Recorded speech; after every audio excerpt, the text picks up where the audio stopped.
Hello and welcome to the Crochet Circle podcast, episode 61. Pop! How are you all doing? I am waving. I'm actually waving from North Wales. This is not our new house. I hope you're all really well and that you've had a great festive season so far. Today is I think it's Tuesday. You know when you just lose track of days and dates within this festive season, that's precisely where I'm at. So it's Tuesday, which makes it the 29th of December. So we're right in between that festive period, and hopefully you're enjoying yourselves. This podcast will be coming out on the 1st, which is exciting because, of course, new year, new start, new beginnings, new everything. So let me give you a bit of an update, because clearly I am somewhere new, but this is not our house. So we are in temporary accommodation. We are in North Wales, but we're in the knobbly little bit of North Wales that sticks right out into England, into Shropshire. So we're really not very far from the house that we're moving to, but we are in temporary accommodation because our chain was going to break, and the people, one up from the bottom of the chain, essentially had a bit of a hissy fit and said they were going to break the chain unless they were in for Christmas so that they could have a Christmas meal in their new house. I mean, it's just pathetic, but there are silver linings. So we, with about 2 days' notice, had to basically move out, move all of our stuff, put it all into storage, and be able to sell our house to keep that first half of the chain preserved. So that's what we've done. So we're in a lovely kind of barny type cottage. It's quite modern. It's almost quite Scandinavian feeling in North Wales, and it's really nice. So we've had an enforced holiday because we've got 2 weeks away from our new house. We don't know if we're going to be able to move into our new house next week or not. So I may be podcasting from here in February, but it's really quite nice, and we've had to relax because we don't have all of our work stuff with us, and 99.9% of our life is in storage. So we literally had to pack up a carload and the roof rack, and that was all we could bring over here, and it was packed to the gunnels. It was just absolutely rammed. I had a little tunnel that I could see the rear view mirror. I could see it all the way down and out, and that was it. And the cat was on Matthew's lap in his cat box, and that we rocked up here just over a week ago on the Sunday, and then we've just kind of taken over the place. So it's lovely. Out to the left of me is like a little mini orchard, and it's absolutely full of bird feeders. The lady that owns this place has loads and loads of bird feeders out, and there's just always a massive chatter and activity out there. And there are a couple of magpies that come out, and there's a jay, and there's quite a big, I don't know the collective noun for crows is. I know it's a murder of ravens, I don't know what it is for crows. There's quite a big swarm of crows that come in, and loads of little birds as well. So it's really pleasant here. It's very, very quiet, and it's lovely. So it could be so much worse. It could be so much worse. So we're actually really quite fortunate. But what that does mean is that not a lot of crafting, because moving house at the last minute is quite intense. Especially when you kind of don't expect to have to, or you don't expect to have to do it and then do storage and quickly have to work out and assess what is coming with you and what isn't, and what is really truly essential and what is not. And obviously the first essential item was a Pombury, and I know lots of you have been asking. He's okay. He was a bit stressed out. He's had a pretty crappy 24 hours where all of the stress has just kind of taken over his little cat body, and he's had a rough old day yesterday and the day before, but he's now okay. He's kind of pulling back through, and he's back to being a bit more of a cat and a bit more playful and cuddly, and but he's currently hidden away. I've built him a little tent, a little shelter that he can go and dive into whenever he just wants to go and sleep and have his own little space and little chill out zone where he feels very safe and secure. So he spends most of his days in there, and then he comes out and comes and cuddles us at night, and obviously meows very loudly for food again now, which is nice. So yeah, Pombre is doing well enough, but highly stressful for a little cat when you can't explain what's going on, and he's only ever spent 11 years of his life in the one place. He's never been in a cattery. He's had one night before at a vet, and that was it. And other than that, in his 11 years, he's just been at our old house. So understandably, that's kind of upset his balance a little bit. Right, that's enough about the saga of our house. Let me tell you what I have been up to, because although there hasn't been that much crafting, I do still have finished objects and things to show you. And I've got other bits and pieces I would like to share with you as well. So let's start off with Final Destination. I'm wearing it. My one major finished object. I have finished my Colourpop sweater. This is a jumper by Jomi Conradi. She is My Square Hat on Instagram, and it's crocheted using linen stitch, and you do it in panels. I shared quite a bit of the construction technique with you last time round, and I've reworked it, so this is the second colourway that I've done it with, and I've reworked the panels a couple of times to get the fit quite right. So I was basing it off the old version that I did, and then I was basing it off another jumper that I really love the fit of. But one of the things that I hadn't really thought about in my mind is that it's less of a jumper, more of a top. It's quite a lightweight fabric, so of course it drapes differently. And with lightweight fabric and that drape, it's almost easier to have something that's a little more oversized. So when I sized it up to be the same as that top, it was just honestly massive. Also, a kind of another contributing factor is that moving house has been really quite physical, so I've lost a bit of weight. So those two factors of trying to marry it up to a top that I already own and losing a bit of weight just meant that when I tried it on, it was absolutely huge. So I quickly ripped out the joining panels and just took a few rows out of it. And now I love the fit. I really like a more tighter fitted piece on my body, especially with wool. Not so much that I look like a sausage, but enough that it shows your body form. And I made a few alterations to this one. I think designers must hate it when I make their stuff, because I never just do what I'm told.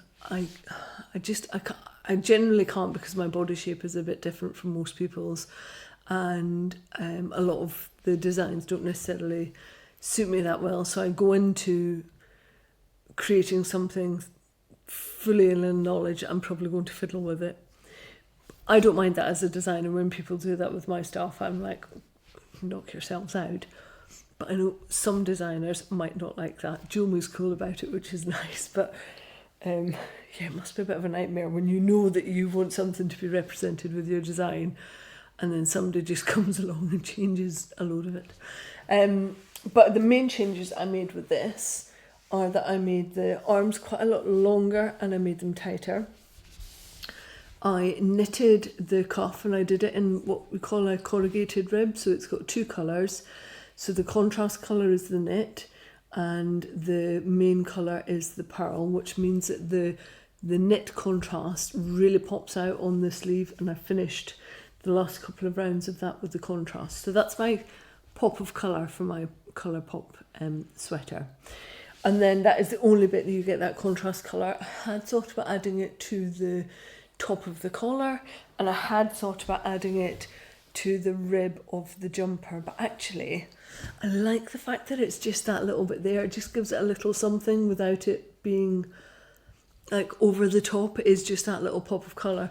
In Jomi's patterns and the ones she shows, I think it's just the collar that is done on one of them, and it's really neat. It's just sometimes really less is more, and I think this is one of those cases. So I did knitted rib for the sleeves, I did quite a deep knitted 1x1 rib for the waist band, so that I could get the exact length that I wanted from this jumper.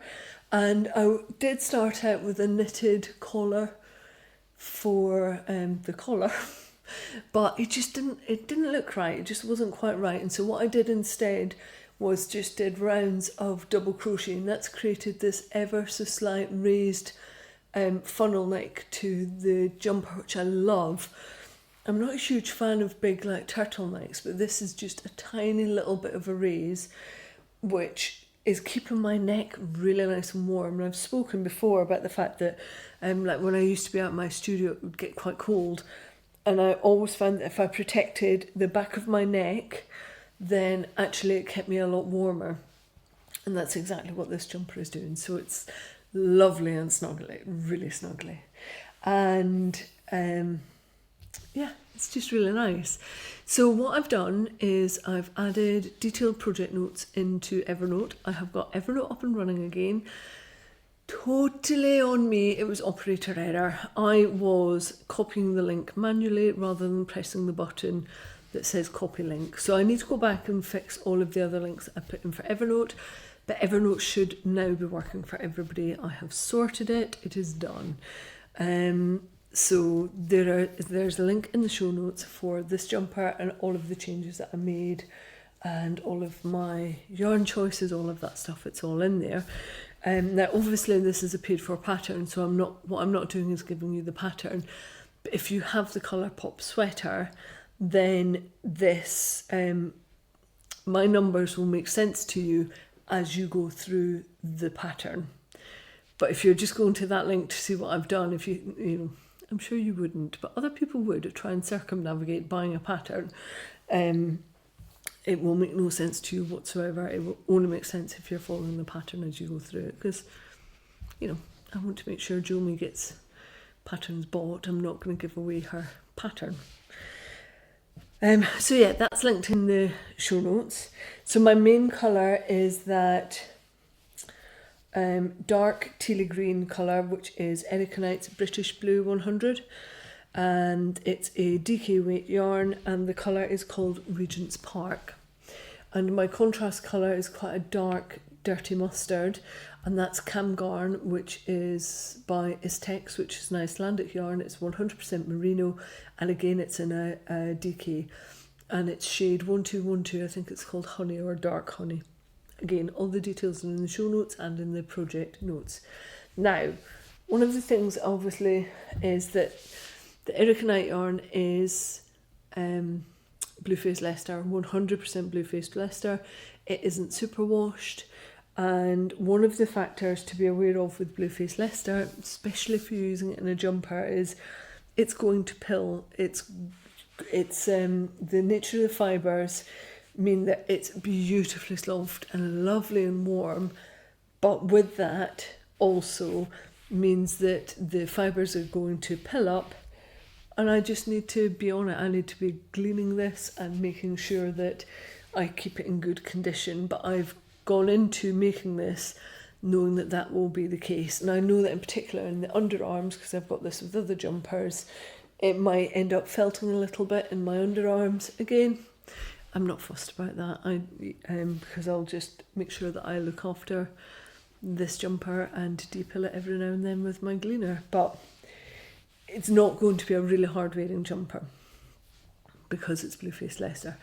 If you want something that's harder wearing, then you need to go to the cheaper end of the range and look at something like Shetland or, you know, Herdwick, or lots of ones in between. Romney is soft and hard wearing, similar with Colliedale, but your Merinos and your Blueface Leicester are really quite likely to pill quite a lot, unless you're doing something really quite dense with them, in which case you can change their fortunes a little bit. But for something like this, because it's a linen stitch, it's quite an open stitch, I just know that it's gonna pill.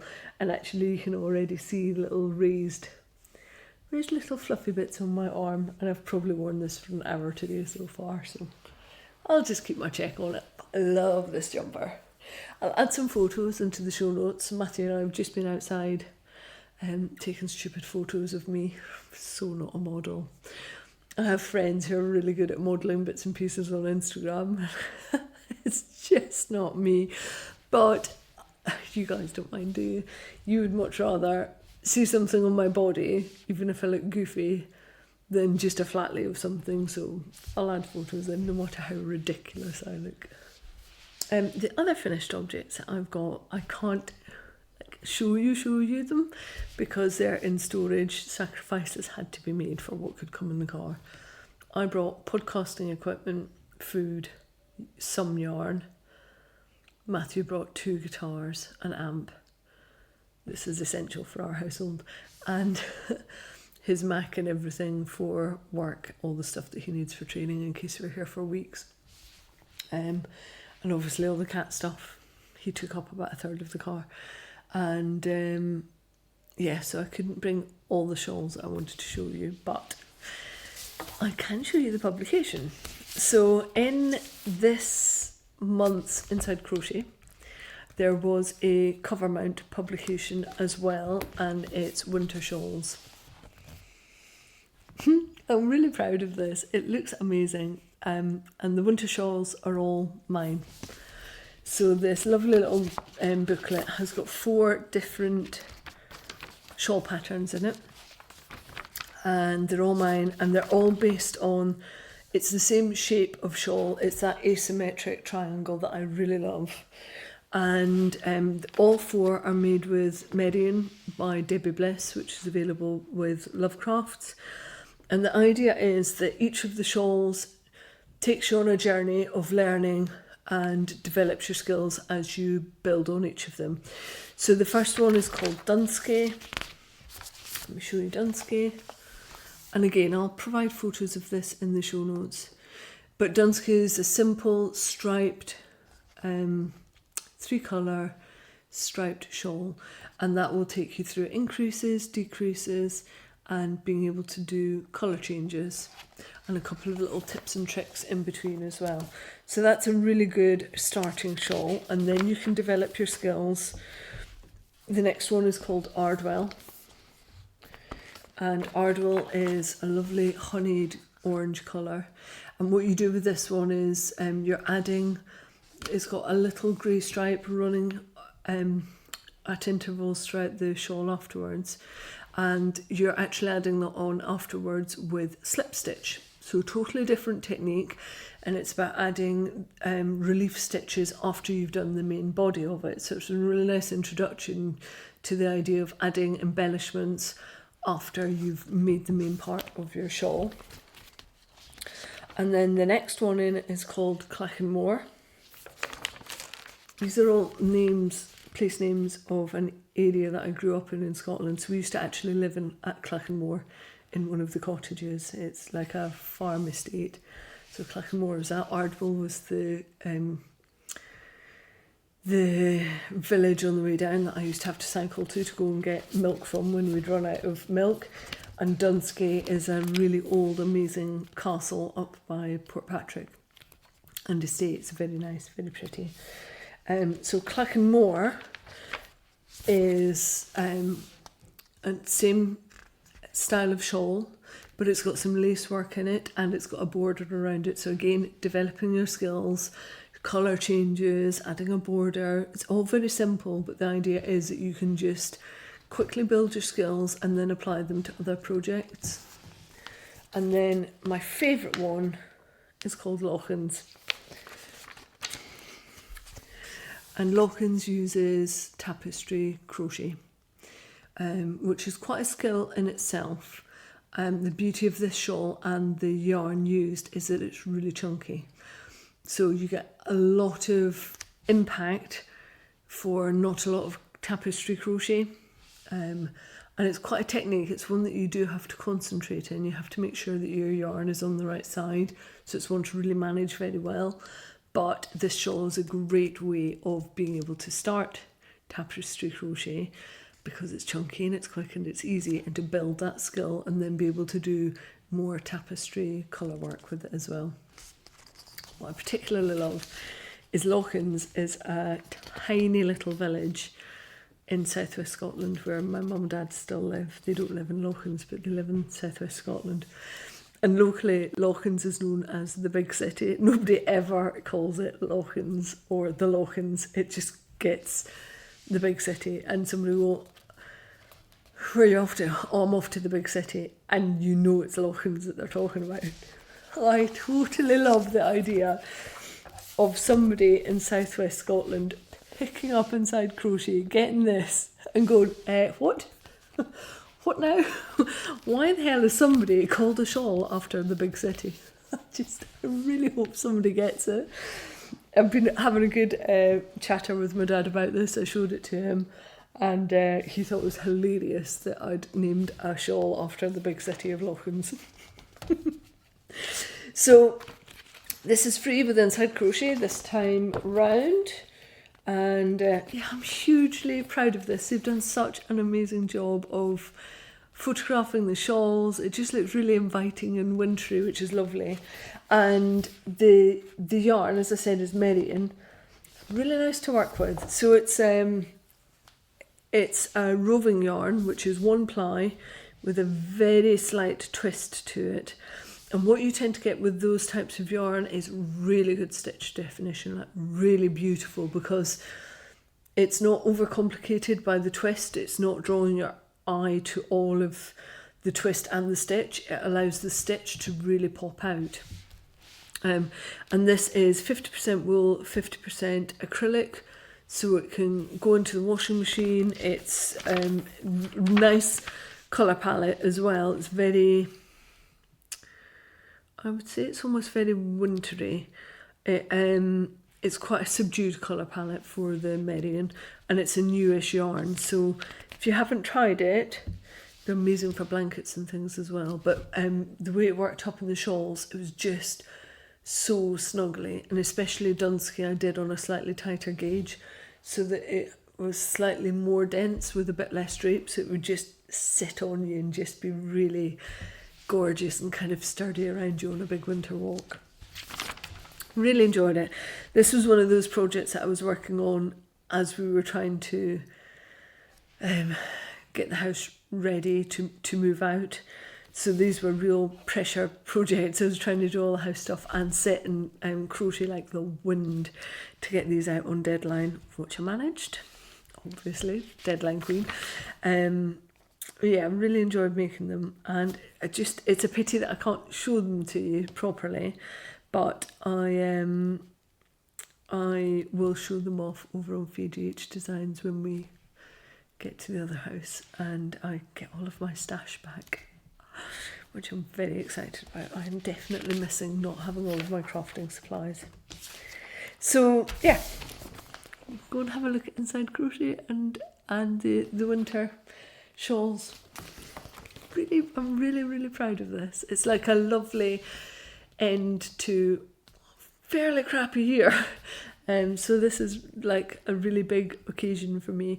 I was looking back at all of the things that I set out for 2020. I do quite a lot of planning and goal setting every year. On New Year's Day every year, that's one of the things that we do. Matthew and I, we both sit and look at all the things that we want for the year coming ahead, and what we want to change, and things that need to be just kind of checked and balanced again. And one of my things was I would love to have just the one, I would love to have a design in a crochet magazine. I think we can tick that box. I've done so many designs for the crochet magazines, and I've got one coming out in a knitting magazine soonish at the beginning of the year as well. So to have had that as one of my goals, and to have, you know, an entire booklet as the cover mount in Inside Crochet is just really special for me. It's like a really nice tip of the hat for 2020. En route, I don't really have anything to show that is crochet. I'm still, well, because I've just finished my colour pop sweater, I haven't actually done anything on my Clean Lines shawl by Anna Nikopedowitz. So that's the next thing for me to pick back up and get some work into. So hopefully I will have something to show for that next month. But it's mosaic crochet really takes quite a lot of concentration, and I wanted to get this jumper done first and then go back to monogamous crafting, so that's where I'm at. So moving on to feeding the habit, what I would like to do is share some of the Christmas presents that I got this year that I was fortunate enough to have. I've kind of got some of them around me. One of which is a really beautiful oil burner that came from the Last Winter Pottery up in Scotland. Just check their website, and I provided links in the show notes, and I can't find these on there anymore. I'm guessing it's just rolling stock that they have, and they just don't happen to have any oil burners at the moment. But it's absolutely beautiful. It's quite a tall cylinder for an oil burner, and it's got mountains, and the peaks, the snowy peaks of the mountains are cut out. So when you light the tea light, you see the warm glow coming out as if it's the snowy peaks. It's really nice. One of my new practices for 2021 is going to be around like setting myself up each day and being a bit more purposeful about what I want to get out of each day, and spending a little bit of time on myself with the oil burner going, kind of just writing down what it is that I really want to tackle that day. I'm quite focused anyway about what I'm doing, but all too often I'll take to my phone and social media will take over an hour of my life, especially in the mornings, because I'm checking in to see what's happened with my American and Canadian friends and people from further afield. So just want to be a little bit more intentional with my mornings and set myself up right for the day, and part of that for me is going to be using an oil burner, just so I'm doing what I can to set myself up. So today I've got lime and peppermint in there, which is a really nice mix, but I've also been burning rosemary essential oil. So this has had loads of use since I got it on Christmas, and I really love it. And I like the idea of having candles going. I've never really been a candle person. I used to use oil burners a lot, and I kind of just got out of the way of it. So I'm looking forward to just doing what I said and just having a little 2021 reset button and being really intentional with what I want each day and each week and each month and throughout the year. So the other thing that I got was sheepy wool wool, a couple of skeins of River Knits Nain, which is their new base. Matthew did a little sneaky phone call with Becky and Marcus, and yeah, I have 2 skeins of this gorgeous colour. It's called Summer Liquor Nactimal. I can never remember what it means, but the colour is really not that dissimilar to my jumper either. Clearly this is my wheelhouse of colour. Mustard teal. Love it. But the Summer Liquor Nactimal is a dark teal, variegated, but it's got quite a soft variegation to it. It's not overly obvious. So it goes from a really dark teal into a kind of mid to dark teal. And that's it. So it doesn't have any really light spots to it. And as we know, River Knits variegated yarn is really good for crochet and not colour pulling. That's one of the things that's really good. The other thing that's really good is that this new base, they have swapped out from their standard Blueface Leicester, which was superwashed, and they have this new base which they've been working on, and it is non-superwash. So I think now they've also done it with their DK, and I think the River Knits is now just 100% wool, no superwash in any of their bases, which is amazing. And it's, I can't tell you how sheepy it smells. It's really lovely, and it's soft and woolly, and it's got a really lovely twist on it, and it's just a really beautiful base. And I'm so chuffed for them for making that business decision to actually make that move and become non-superwash across all of their range. That shows a real passion for using wool, a kind of commitment to the environment as well. It's really nice to see. So one of these skeins is going to be a little secret project that I can't tell you about yet. And another one I think is going to be a positivity spiral cowl. I mean, I should remember it's my pattern, it's my design. It's a cowl. It's so sheepy, it's lovely. Matthew gave this to me and it was in tissue paper. And he made me smell the tissue paper first. He was like, what is it? I was like, it's wool, it's sheepy. And then he asked me to try and identify the breed. I didn't get it right, but I was close. Oh, it's so sheepy. So 2 skeins of this were incoming as well, which is very nice. And the final thing that I wanted to show you, which was also a present from Matthew, kind of, like I ordered it, got it in the house and said, by the way, this is what you're buying me for Christmas. But it's a tapestry kit and it's by a really talented tapestry designer called Hanabas. And what Hannah does is she makes, let me just find it for you. She does cushion covers and she prints on the canvas and she uses wool, which is UK grown and spun. So the wool is by a company called Appleton's. And it's really nice wool to work with. It's absolutely perfect for tapestry. And it comes in an amazing array of colours, which means that Hannah can create these really beautiful, colourful kits. And the one that I've got is a Glasgow cushion cover. I'm just going to show it up, and I've got, I have photos of this for the show notes. I've done quite a bit of it because it's been really lovely to sit in front of the TV. We may have binge watched Bridgerton, and just to do a load of this tapestry. So I've filled in the word Glasgow and I've filled in all of the streets. So the premise of her city cushions is that she takes a portion of the street map and she translates that into a tapestry. And then she puts the name of the city over the top in a font that suits that city. So the Glasgow one is a little bit Rennie Mackintosh, which is what you would expect. And then she's also got, I mean, she has loads. So there's London, New York, Moscow, Paris, Seattle, Dublin, Barcelona, Las Vegas, Vancouver, Cardiff, Hollywood, Boston, LA.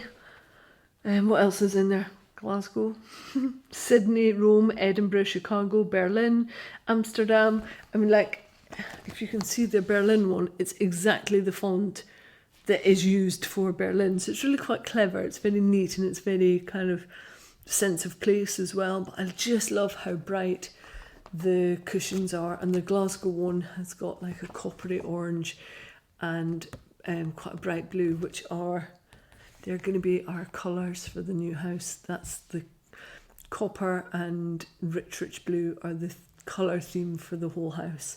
So I just know that this is going to look amazing. And also Matthew has got his, what do you call it? The TARDIS. I cross-stitched him a TARDIS fleur-de-lis cushion and this is going to be my cushion. Glasgow is my favourite city in Scotland. It's an amazing city full of totally brilliant people. I love Glaswegians. And yeah, this will be mine.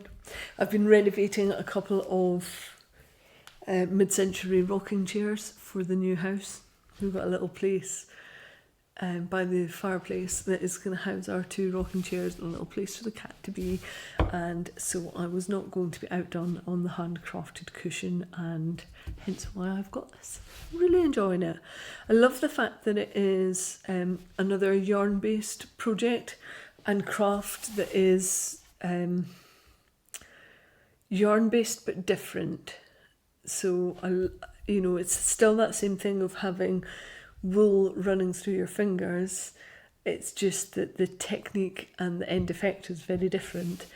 And I really quite like that. This was something I was talking about on Patreon. So I was doing a blog post for all you lovely Patreon followers and lovely people that support me on Patreon, and this is one of the things that I was talking about, is how lovely it is to have yarn-based crafts that are very different but top you up in the same way, but I mean that you're not always doing the same things. It's not always crochet that I'm doing with wool. Love this cushion. Like I say, if you want to know more, there are links in the show notes, but her name is Hanabas, and very UK centric in terms of the materials that she's using, which has really been the theme of my Christmas presents, you know, UK made, handcrafted, designed by small creative folk that are running their own businesses and doing very well at it, which I'm all for that.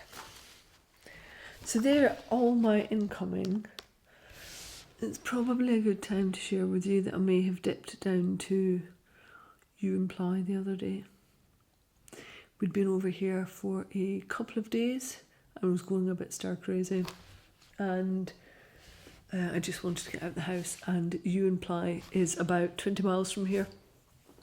And although we're in North Wales, as I said, we're in that knobbly bit that sticks right out into Shropshire. So this area has been given special dispensation that we can go into England to do shopping rather than going up into Wrexham, which is a much higher risk area. So I'm allowed to go into Shropshire to go and do our food shopping and essential shopping. And I was going down to the supermarket down there and thought, well, I'm here, so I may as well go to You Imply. And I called them about an hour and a half before they shut and picked up a load of design yarn, which I will talk to you about in a moment because it's all very exciting. But yeah, yarn has entered the building. I was just at that point where I was like, I've worked so hard this year. I really deserve, and my stash is nowhere to be seen. I've only brought so much stuff with me. I was like, I'm just going to go and buy some yarn. I deserve it because I'm worth it. I'm going to buy yarn. So next up we have some designs in progress, and this one is slightly different because I want to kind of take you behind the curtains a little bit and talk about what happens as a designer and how you can control bits and pieces. So I was approached just before Christmas from a publication, and they asked whether I would submit some designs, and I did so. I actually submitted 4 designs to them, and I heard back about a week ago that they wanted to take all 4 designs. And then when I looked at what they were offering me financially for those 4 designs, and I would have to buy my own yarn and my own handles, and I wouldn't get the rights back for those patterns, I decided that actually it wasn't worth my while. I would be working well below the minimum wage, and part of my ethos for 2021 is about sense of worth and sense of value and valuing my own time and not just taking on opportunities because I think they're like a good opportunity.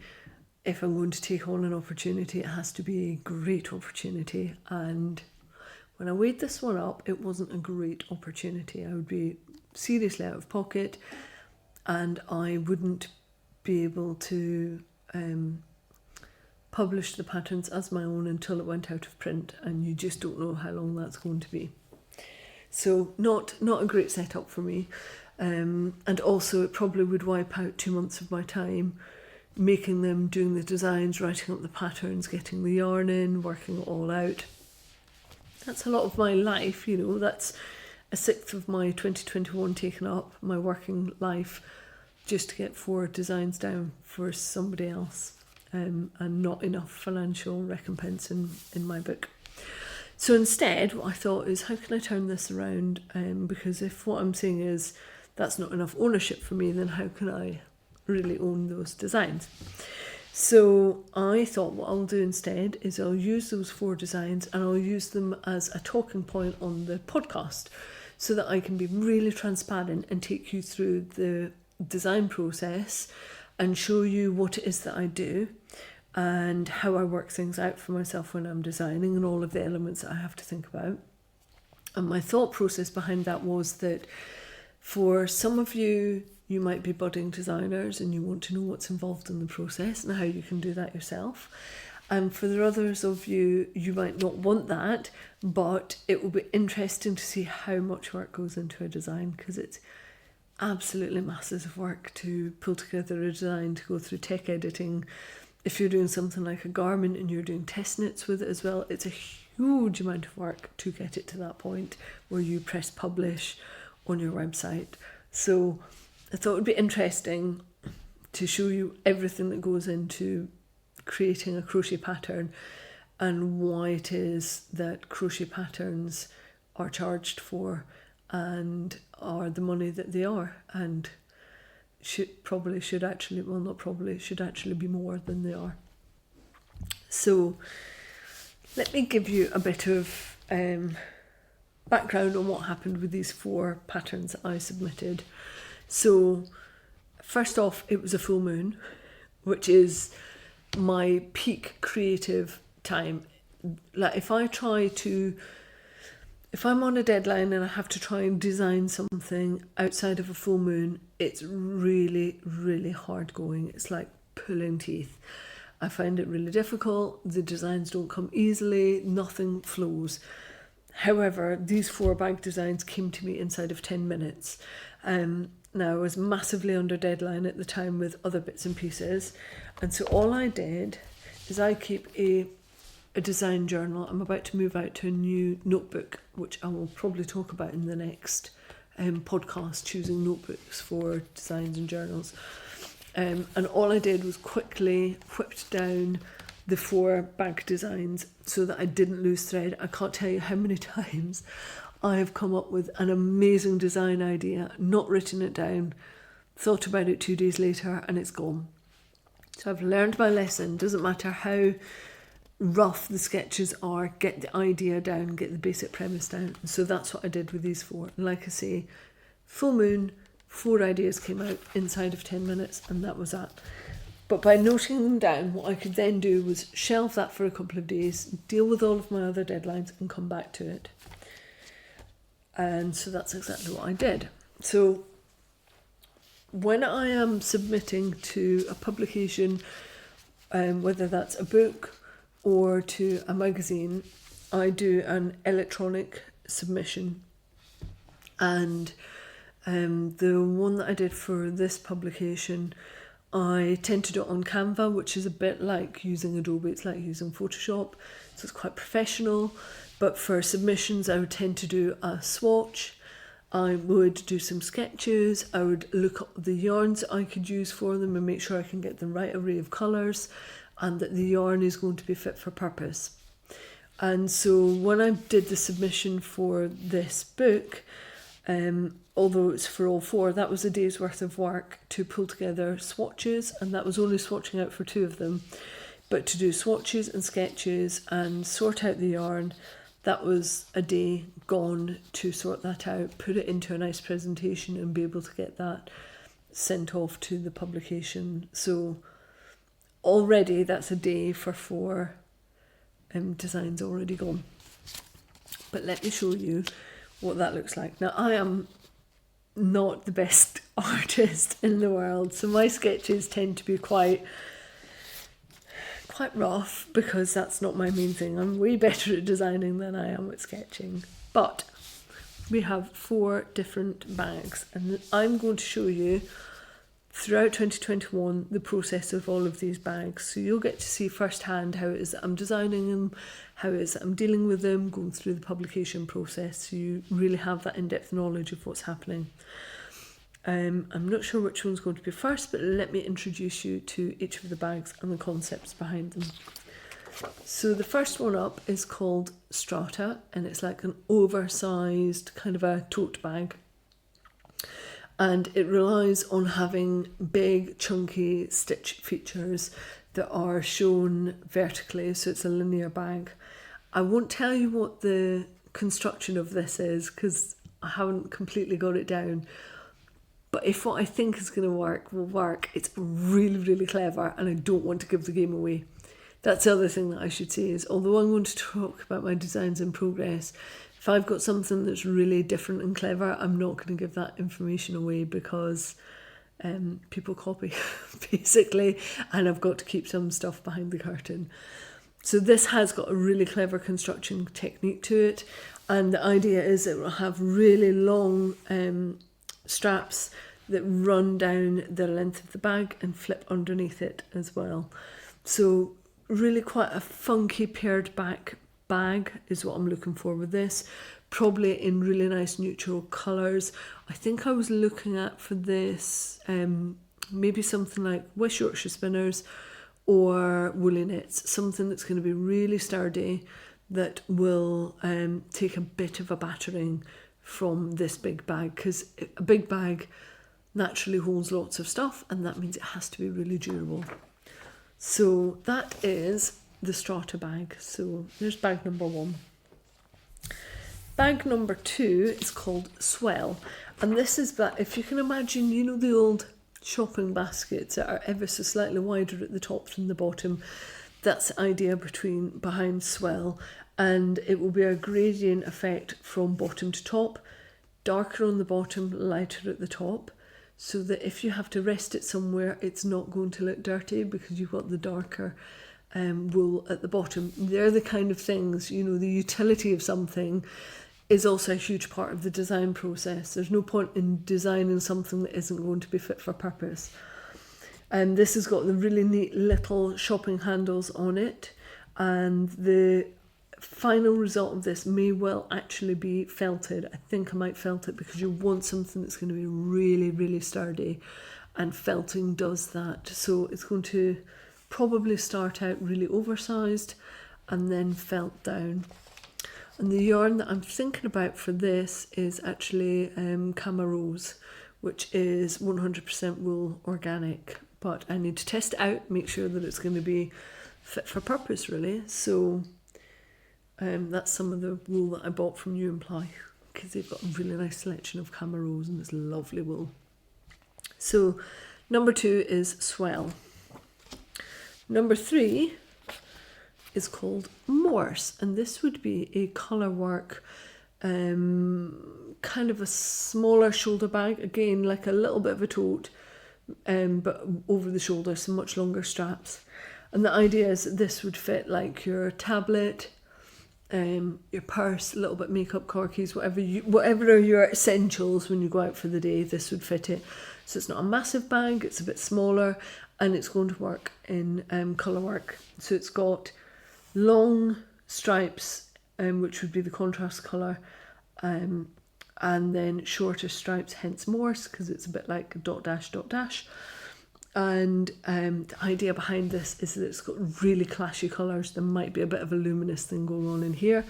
So I'm looking to this, I'm looking to the John Arbon Exmoor sock range for this, probably holding 2 ends double, so that I can make it thicker, and again it means that it's going to be more durable and you won't have stuff poking through the bag. But also because their colour range, whilst it's got loads of really nice earthy teals in it, they've also got a really poppy pink and a really poppy acidic yellowy green, and those 2 colours look amazing together. So this one might be like really in your face colours that are clashy but complementary at the same time. So that's the thought behind this. And again, long handles, but they don't come right the way under the bag this time. They're fixed up at the top. So that one is Morse. And then the 4th one, I really love this, and I really hope I can make it work. It's not going to be easy. This one is called Hive, and it is a crossbody messenger bag. And Hive would be quite a smallish bag, and the whole thing with Hive is that it's got a kind of honeycomb effect relief stitch on it at the bottom, and then a larger version of that with the honeycomb at the top on the flap to really make a design point out of the flap. I think I can make this work. I really hope I can make it work. I know what stitch I think I want to use for this to get the relief of the honeycomb to pop out. I just need to put a load of work into it to make it happen.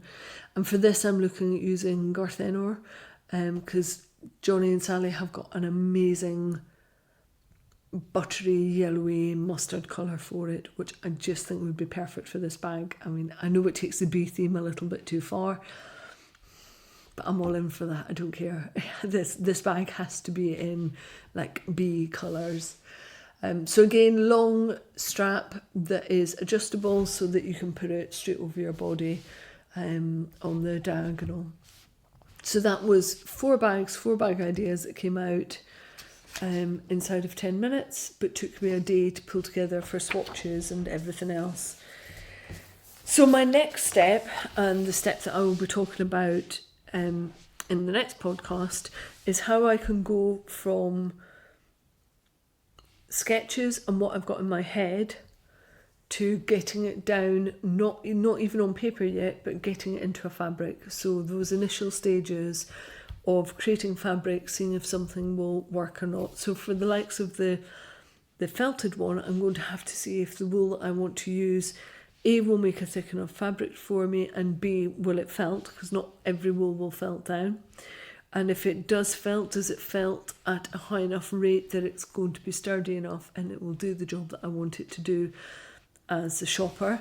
The other thing that I need to look at is, one of the reasons I've chosen Camarose is because actually the price point is really good on it, even though it's organic and it's 100% wool and it's imported, the price point is really good.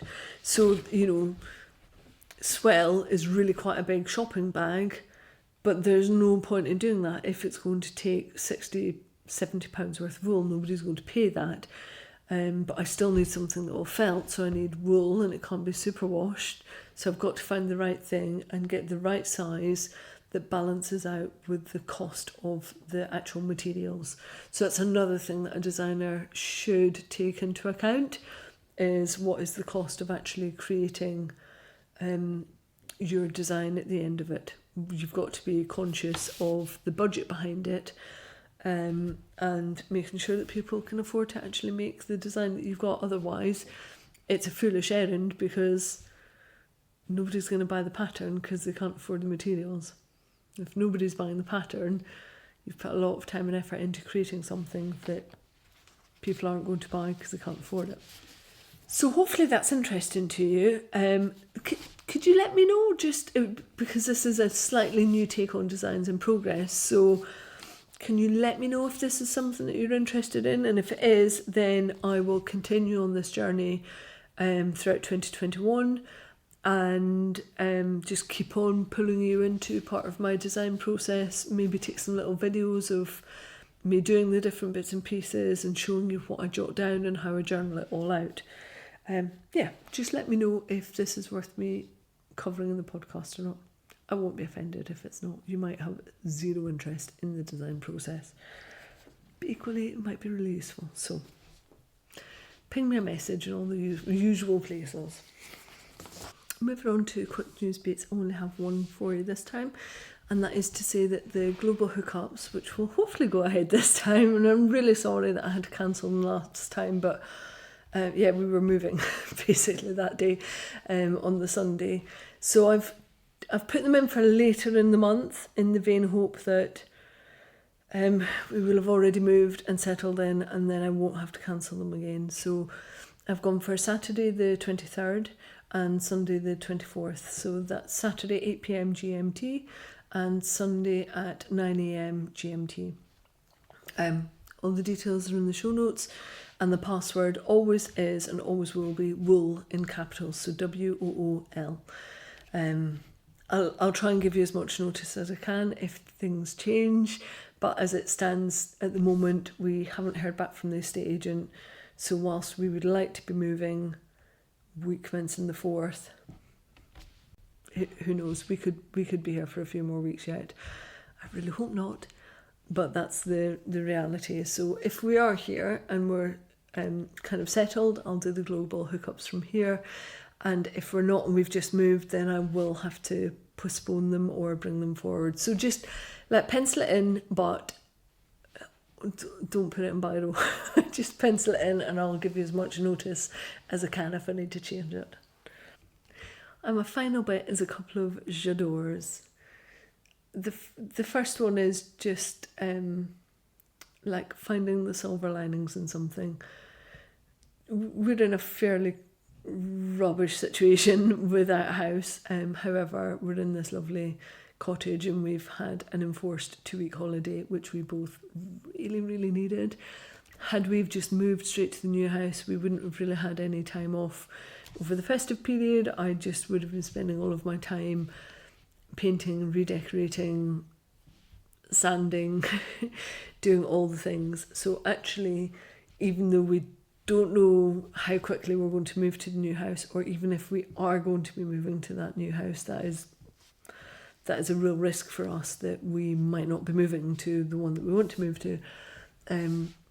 We're here and we have got a nice place to live, and it would be moany to be miffed about the fact that all of our stuff is in storage, because we're here with our cat, we're very settled and very happy, and we've got food and we've had an enforced holiday. So basically we've sucked it up, and yeah, that's the silver lining. It could be so much worse, and we're in still a very fortunate position. The other one, which isn't really a j'adore, but I didn't know where else to put it, is obviously this is coming out on New Year's Day. And we really, I mentioned earlier, we set a lot of stall by looking at the year ahead and planning out what we want from it and setting goals.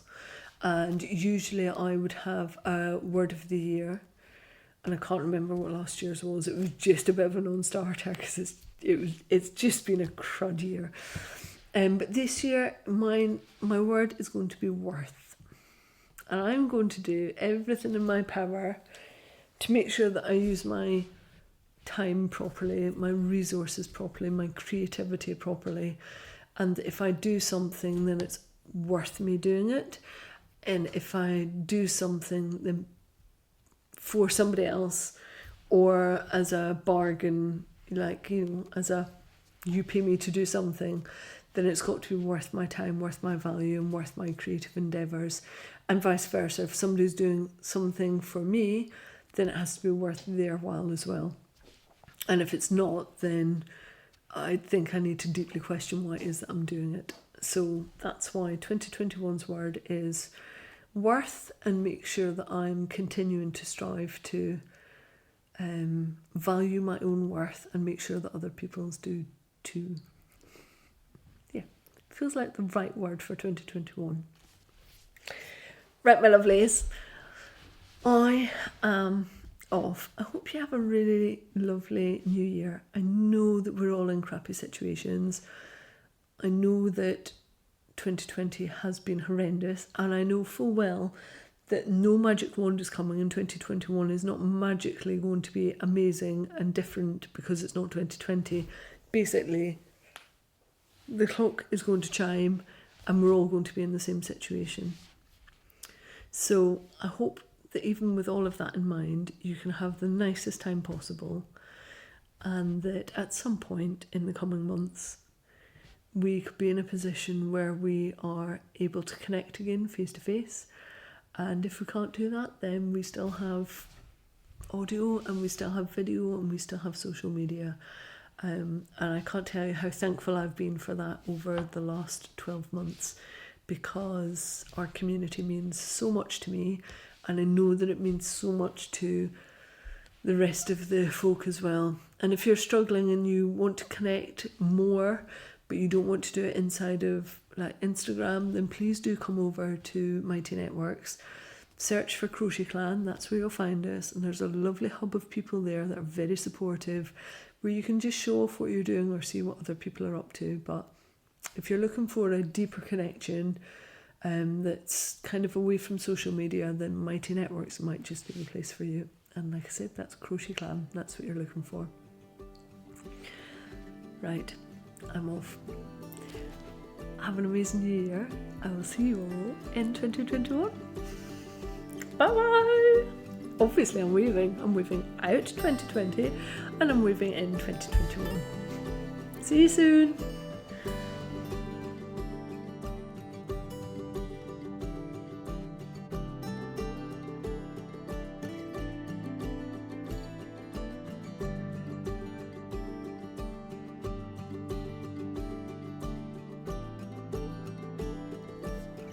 Matthew, have you got headphones in? Could you put some in? Or can you listen to something?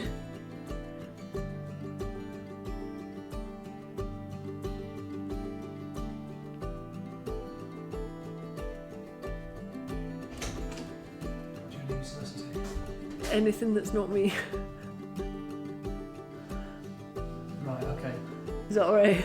Yeah, sure. I just like, yeah, I'm really self-conscious because normally there's nobody. Thank you. Thank you. I've got a little weirdo eye squint that's just started. What is that all about?